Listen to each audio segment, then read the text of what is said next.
false flag terror. And all you good old boys that are scared of what your church is going to say or scared of what your neighbor's going to think, you better just stop caring what people think, okay? You better grow up.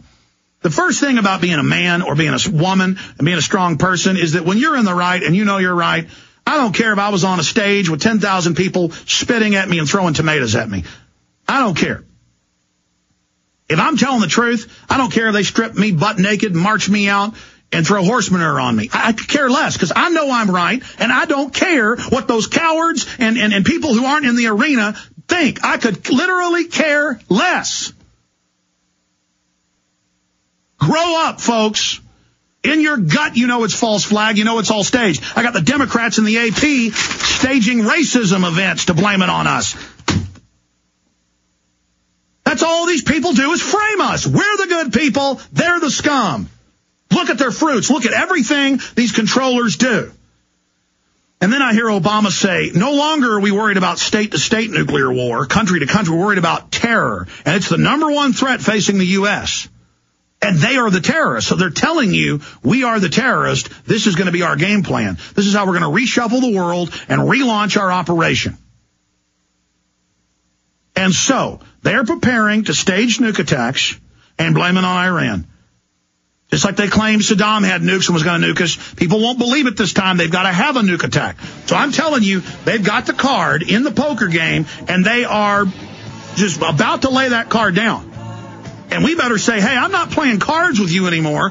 What's that coming out of your sleeve? Look at you got 3 decks of cards back in there. What in the world is going on here? It's a rigged game, folks. They got cards up their sleeves. They're the ones playing the terror cards, the race cards, the fake environmental cards. They're the ones putting the cards on the table. But think about how asinine it is that a month ago it was declassified in major news that Dick Cheney ran the attack on the Russians in South Ossetia, and our news said the Russians had attacked, but it was all over the foreign news that Georgia had attacked. Then U.S. NATO aircraft were flying in to back them up, and Russia rolled over the border with mobile nuke vehicles, with medium-range nukes, and their head general, their chairman of their Joint Chiefs, came on and said, we're preparing to nuke you. Cheney was testing them, seeing, he's a guy who's had 5 heart attacks, is bored out of his mind, is completely sadistic and crazy, and it's been declassified. He wanted to attack U.S. ships using Navy SEALs to blame it on Iran. The exact same crew is in control right now over Obama.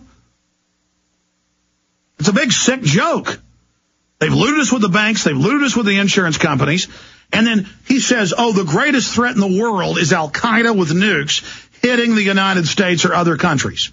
And we've got to have a global regime to stop it, i.e. police state over everyone and all the borders, letting all the illegals in but controlling the citizens.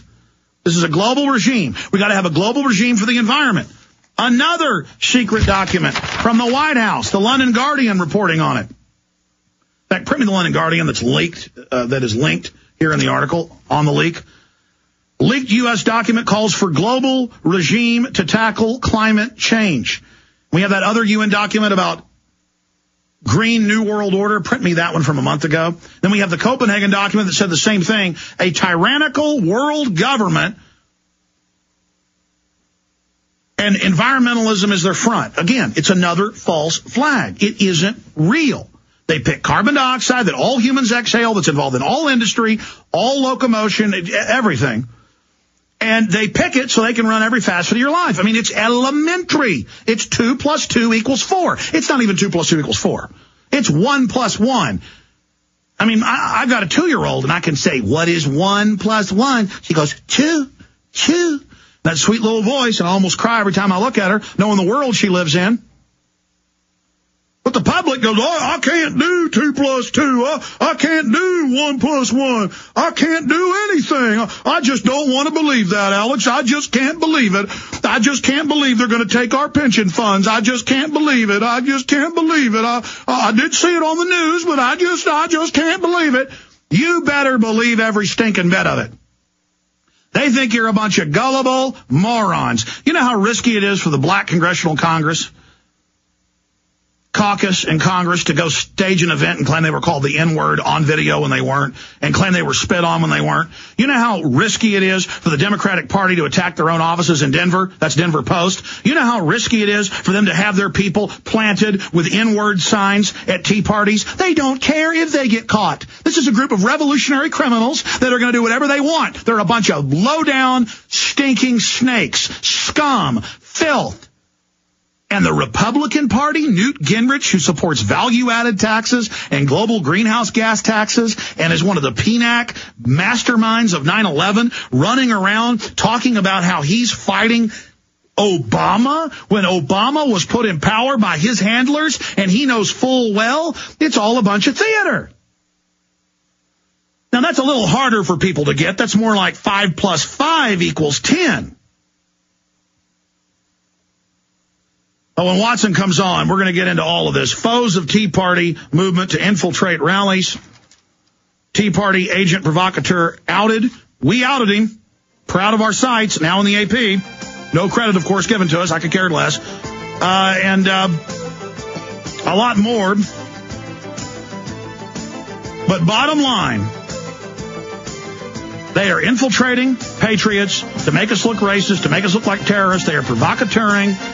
And you better be ready for it to only intensify in the coming months and years. And get the word out about false flag. That takes the power out of it.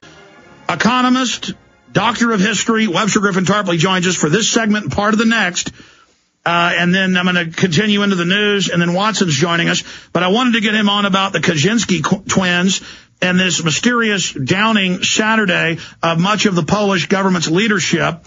Is Russia behind it? Is NATO behind it? Or is it a malfunction?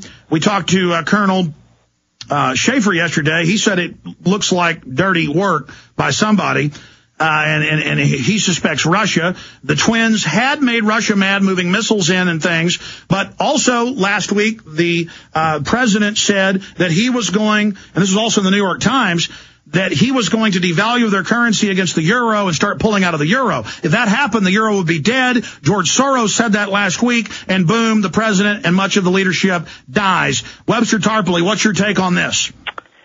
Well, hi, Alex. Obviously, it's a great tragedy. Now, in terms of who might be doing this, right, if we think that this was not just a plane crashing in the fog, on the surface, there are 4 attempts by the plane to land at a not well-developed airport, right? Smolensk is one of those European airports that doesn't have all the equipment for landing in fog, so usually you have to have visibility to land. They crash on the 4th approach after dumping a significant part of their fuel.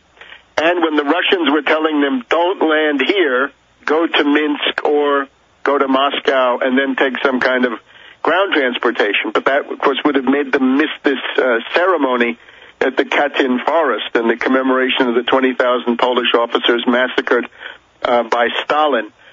So hypothetically, what could it be? This guy Kaczynski is a politician who built his house on Russophobia, on being anti-Russian.